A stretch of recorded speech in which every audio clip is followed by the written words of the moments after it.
amigos. Jesus habita no coração de todos nós.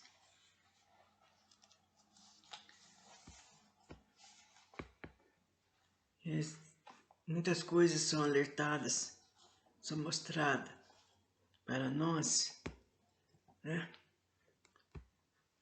Com a finalidade única de a gente se aperceber o que é aquilo que a gente realmente é, né? Com a finalidade de arrancar nossos orgulhos, as nossas vaidades, o nosso egoísmo, principalmente, que é o que mais impera na nossa humanidade. O orgulho e o egoísmo, que é isso que não deixa que nós possamos progredir.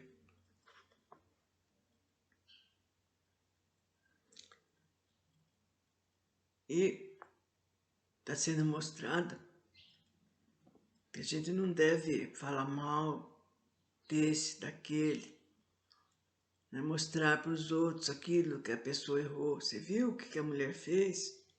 Nossa, gente, a vizinha fez isso, fez aquele outro. Às vezes aquela pessoa está falando, mas ela não sabe, não viu, não vê ela, que ela também andou, quando era mais moça, fazendo coisas erradas, desviando isso, desviando aquilo, ou então que não educou direito as suas filhas, e assim por diante. Então, uma série de coisas que a gente muitas vezes faz por não pensar, por não observar, para não tomar conta de nós mesmos, em vez de tomar conta da vida dos outros, né? E sobre o invólucro dessas sentenças e aforismos cristãos, então essas sentenças que Jesus diz, né? Como muito bem dito, quem com ferro fere, será com ferro. Ele quer dizer que se, por exemplo, a pessoa, de uma maneira intempestiva, maldosa, fez isso para o outro, né? Às vezes na mesma encarnação, ou então em futuros ele terá que passar por isso mesmo, para ele ver quanto que dói, quanto que é pesaroso passar por aquilo que ele fez o outro passar. Então, sob esse invólucro dessas sentenças e aforismos cristãos, permanece sempre o inalterável conteúdo evangélico, que então esclarece quanto à mesma lei kármica de ação e reação, atuando em todos esses casos algo semelhantes. Não se trata apenas de advertência, de censura ou sentença moral, porém, é referência indiscutível a uma censura ou sentença, onde que se deve ver o princípio específico, né? Ou então a lei, que se age num determinado ângulo do cosmos, sempre visando a harmonia e o equilíbrio criativo da vida, gente. É lei que corrige e cerceia a causa de eliminar os defeitos, mas proporciona um resultado educativo. Então, só no sentido da gente se educar a gente, né? Nossa, eu não posso falar, não posso dizer nada, que eu também sou um vivente. Sou também um pecador, como a gente fala. Eu também posso fazer, posso errar, né? Às vezes sem querer, mas errei, fiz. Então, como é que eu posso falar do outro ou da outra? E assim a gente vai se educando sobre essas coisas e procurando não fazer, procurando melhorar. No âmago desses ensinamentos, o Mestre Jesus adverte e esclarece quanto aos prejuízos e a leviandade do espírito que, julgando-se santificado diante de algum delinquente, muitas vezes condena os mesmos pecados que já cometeu antes alhures, ou que ainda poderá cometê-los na atual e em existências futuras. Porque às vezes acontece na nossa vida alguma coisa que não estava, para falar a verdade, como a gente fala, não estava no programa. E aparece aquilo, e a gente, como humano, ele na hora depende daquilo que ele, às vezes não dá nem tempo dele pensar, ele já agiu, né? É como quando fala, né? Na hora de um assalto, você, cuidado, faça tudo o que o delinquente pedir, não ataque, não pegue a arma, não faça aquilo. Mas isso é de cada um de nós. Ninguém sabe a hora que a gente vai cometer um ato, né? Ninguém sabe. Ainda mais, é uma coisa intempestiva, a gente não fez. E depois fala, nossa, por que eu fiz isso? Qual a razão de eu ter cometido tal ato?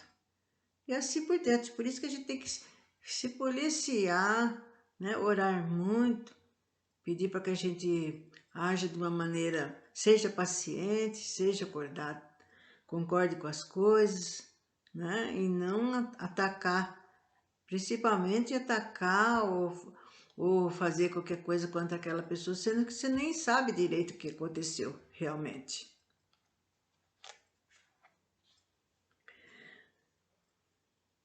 Quanto mais o espírito se integra no conceito da justiça suprema e desenvolve o amor, ele deixa de julgar os seus irmãos menos credenciados, livrando-se mais cedo da implacabilidade justa da lei do karma, que atua na sua função impessoal e exclusivamente para a retificação espiritual.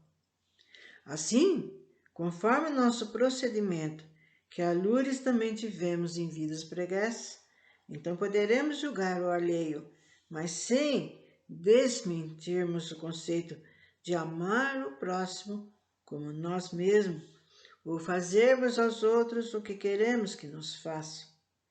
E sob a rigorosa justiça com que julgarmos os demais espíritos, nós seremos rigorosamente julgados, gente. Todas as máximas evangélicas são correlatas entre si, porque se derivam da mesma lei cósmica, panorâmica, que mantém a coesão entre os astros e a afinidade entre as substâncias e o amor entre os homens. Malgrado certas regras e enunciações familiares que limitam a vida humana na sua intimidade, sempre vibra a chama criadora. Desse modo, quem julgar o próximo com o mesmo amor e boa intenção com que se julga a si mesmo, salva-se, porque então revela um elevado princípio de honestidade espiritual, uma vez que julga e condena o próximo ao mesmo tempo, ao mesmo nível, de culpa e a penalidade que desejaria para si próprio. E através do mecanismo comparativo das parábolas, Jesus expôs ideias e preceitos ao nível da compreensão humana, mas que se referiam especificamente à vida espiritual. Ele sempre usou de uma linguagem imperativa, taxativa, quando aludia sobre a colheita em glória dos que falseiam na escalonada espiritual. Mas sempre deixou transparecer que todos os homens são pecadores e por isso ninguém pode julgar ninguém. Daí a sua advertência incisiva e evangélica à alma imprudente que ao contar o argueiro no olho do vizinho, não enxerga a trave nos seus próprios olhos. Nos conceitos evangélicos de Jesus, verifica-se o fatalismo de uma lei implacável, justa, benfeitora, tanto quanto corrige o espírito faltoso, também dá-lhes os elementos para alcançar uma vivência venturosa e espiritual. Os seus ensinamentos confirmam-se incessantemente através do próprio dobrar dos séculos, pois conforme explica a doutrina espírita, o homem sempre defronta-se com as mesmas situações e aquisições desagradáveis no futuro, decorrente dos seus maus atos e julgamentos efetuados contra os seus irmãos de encarnações passadas, de vidas anteriores. O tema evangélico do Mestre explica que o homem será medido com a mesma medida com que medir ou julgar o próximo, e enuncia na sua exposição o processo implacável, retificador e justo da lei do karma, quando obriga o espírito a sofrer em si mesmo o que ele também causou a outrem. Bom, e mesmo naquela parte, gente, que foi falado dos espíritos, do livro lá do Kardec, Céu e Inferno, que fala daqueles espíritos que vieram, que foram, naquela época que Kardec estava formando seus livros. Muitos deles vinham e davam seu depoimento. Olha, gente, eu fiz isso, morri assim, por quê? Foi me dado, foi me explicado, foi mostrado o que eu tinha feito naquela outra encarnação. E eles falavam, nossa, eu ficava assustado, boca aberta, mas como que aconteceu isso? Como que eu pude fazer isso? Mas não tinha outro. Ele via que era ele mesmo que tinha feito. E aí, nessa outra encarnação, que ele teve, então ele passou por tudo. Ponto por ponto, dedo por dedo. E assim é, gente. É desse jeito, Então, se a gente não quer mal para a gente procura também não fazer mal para os outros, Se a gente gosta da gente, tem que curar também, Não fazer aquilo que a gente não quer para a gente, que é o sofrimento, que é a dor, que é a infelicidade.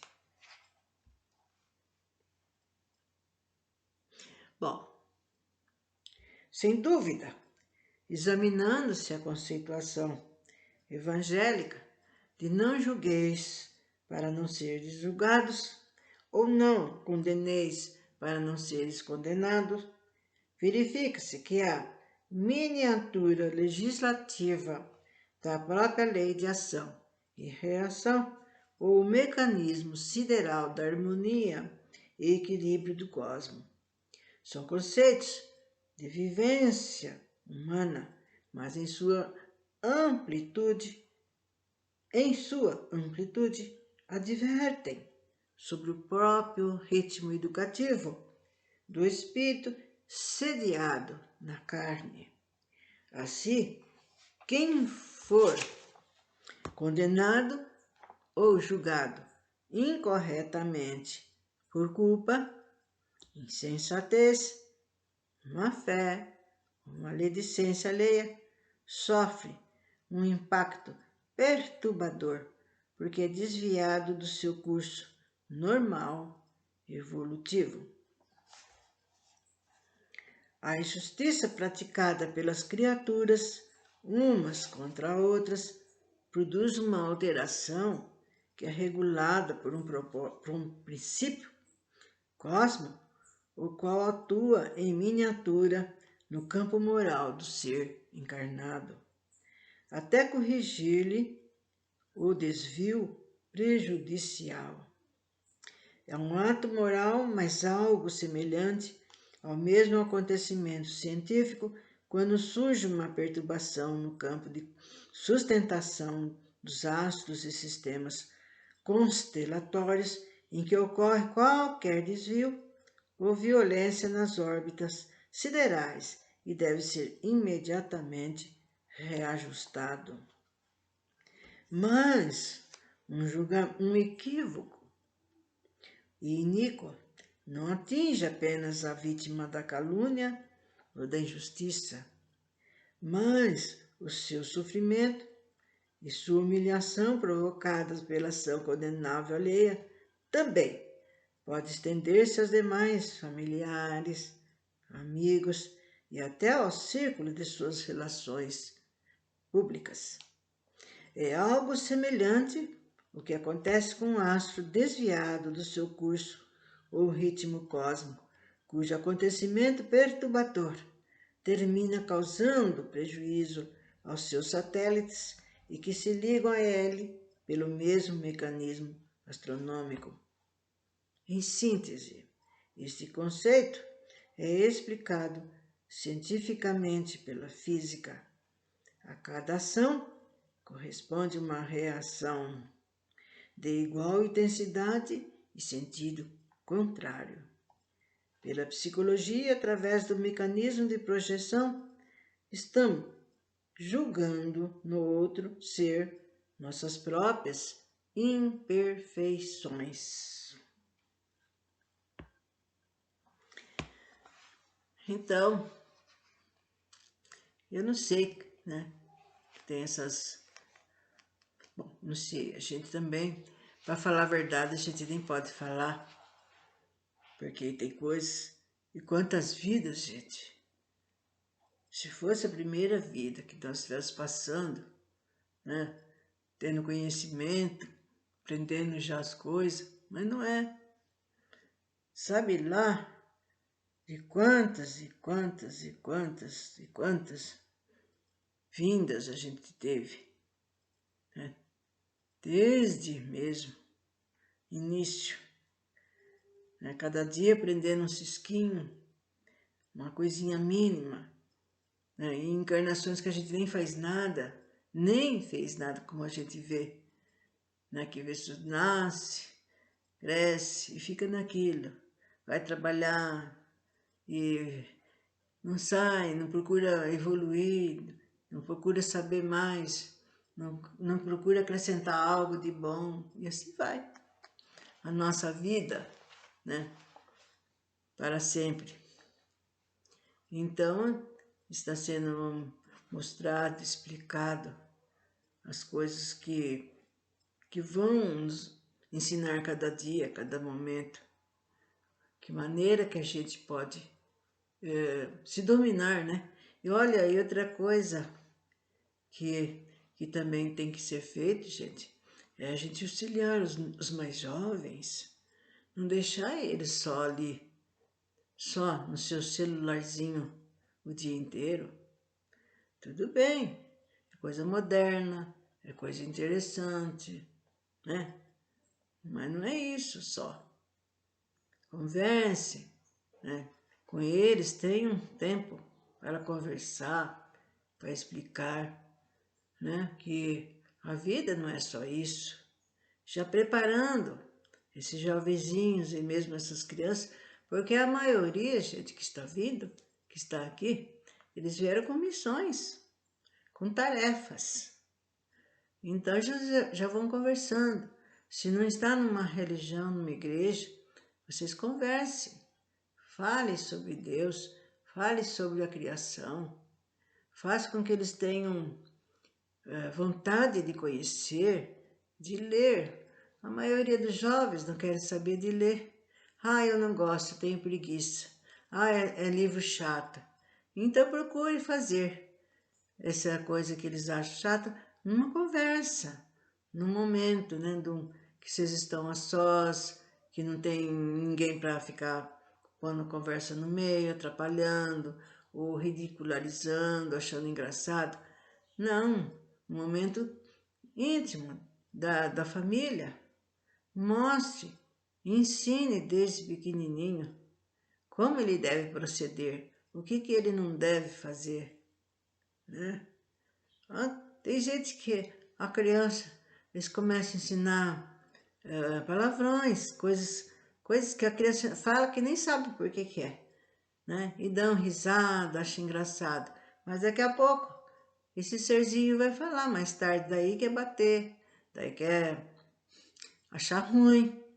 E não é por aí, tem que ensinar já desde pequeno que não deve, que não pode. Ensine as coisas às claras, não ponham fantasias nem ilusões na cabeça. Porque daqui a pouco mais tarde ele vai ver que não era aquilo, aí sim, que vai ser difícil fazer com que ele entenda. E por aí eu sei que é uma tarefa muito difícil, mas nós necessitamos. Todos nós, não só nós que já estamos na nossa parte bem vencida, né, como se pode dizer, mas esses jovens que vêm vindo por aí que também precisam de ajuda. Todos nós, na realidade, né?